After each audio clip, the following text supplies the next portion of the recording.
Good morning, good afternoon, and good evening to anyone who happens to stumble across this video. Whatever time of day it is for you when you watch this, we love you, we appreciate you. And today we're going to be moving right along into our book. So, Science of Success. Today's chapter was, like I mentioned yesterday, an article from a newspaper. So it was, all these articles were compiled. And so this one was about just a foundation. Pick your goal. Figuring out what it is you want. Being clear about it. Being precise with it. And being so precise that that if someone were to pick up a written statement about what your goal is, they could visually see it. And the reason that's important is because whatever you set your goal as, if you were to achieve it, would it be what you wanted? And the reason I state it that way is sometimes we ask for things, and when we get them, we didn't realize that we didn't actually ask for what we wanted, or we pursued something that wasn't quite what we wanted. So take the time to very specifically decide what it is that you want. Whether that's esoterically, whether that's specifically in a vehicle or a dollar amount or a position or a job, but know what it is you want. So then you can start pursuing what you want.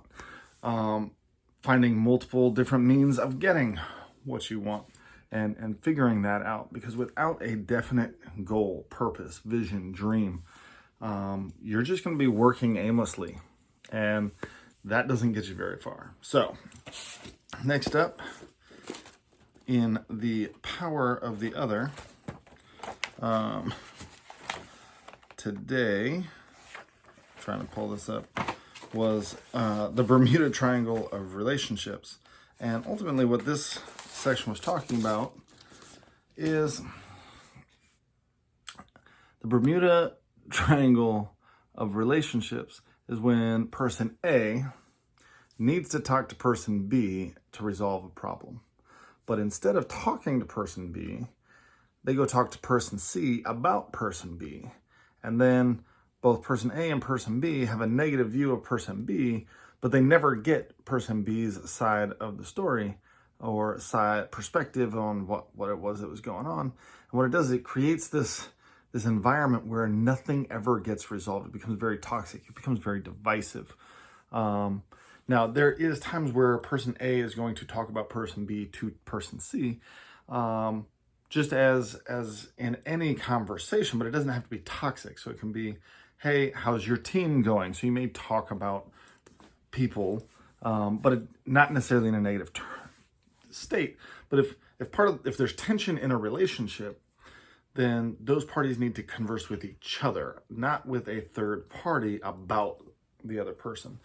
Now, if person A wants to come to person C and say, hey, I don't know how to approach this person about this topic, can you help me? Now there's a desire to seek resolution with person B. That's a completely different conversation than the type of conversations I'm talking about.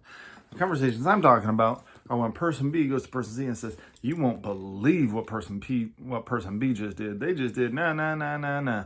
They are such and such, such and such, such and such. Did you hear this? Did you know that? It turns gossip, man. It turns into this just toxic place. And anyone who's worked in one of those places that you can feel just the ick on you, even just talking about it. And ultimately what it does is it reduces trust across the organization, not just with those individuals. So it's very important that we squash any of this within our organizations like that.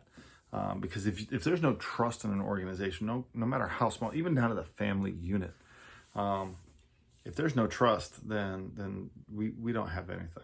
So, but I wanted to get this video out. I love you guys. Stay accountable. Condense the pain of personal growth. This has been the Accountability Project. Love you.